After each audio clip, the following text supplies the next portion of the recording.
ਅੱਗੇ ਵਧੀਏ ਤੇ ਤੁਹਾਨੂੰ ਦੱਸੀਏ ਲਾਹੌਰ ਪ੍ਰੈਸ ਕਲੱਬ ਦੇ ਬਾਹਰ ਮੁਜ਼ਾਹਿਰੀਨ ਦੀ ਅਮਰੀਕੀ ਕੌਂਸਲੇਟ ਦੇ ਬਾਹਰ ਤੋੜ-ਫੋੜ। ਪੁਲਿਸ ਨੇ ਮੁਜ਼ਾਹਿਰੀਨ ਨੂੰ ਅਮਰੀਕੀ ਕੌਂਸਲੇਟ ਦੇ ਨੇੜੇ ਜਾਣ ਤੋਂ ਰੋਕ ਦਿੱਤਾ ਹੈ।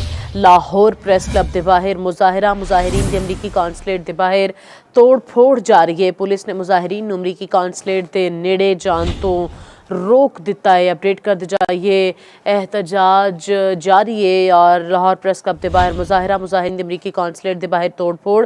पुलिस ने मुजाहिरीन को अमरीकी कौंसलेट के नेड़े जान तो रोक दिता है। अपडेट करें इस खबर के हवाले नाल। पुलिस ने मुजाहिरीन को अमरीकी कौंसलेट के नेड़े जान तो रोक दिता है।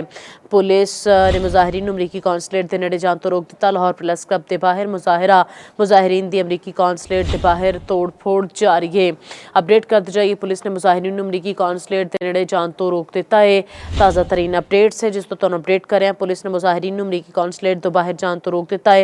लाहौर प्रेस क्लब के बाहर मुजाहिरीन की अमरीकी कौंसलेट के बाहर तोड़ फोड़ जारी है।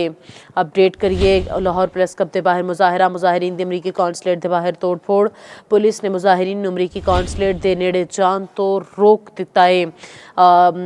एक तरफ कराची के अंदर एहतजाज जारी है, दूसरी जानब अगर लाहौर के अंदर बात करिए तो लाहौर प्रेस क्लब के बाहर मुजाहिरीन की अमरीकी कौंसलेट के बाहर तोड़ फोड़ जारी है। पुलिस ने मुजाहिरीन को अमरीकी कौंसलेट के नेड़े जान तो रोक दिता है।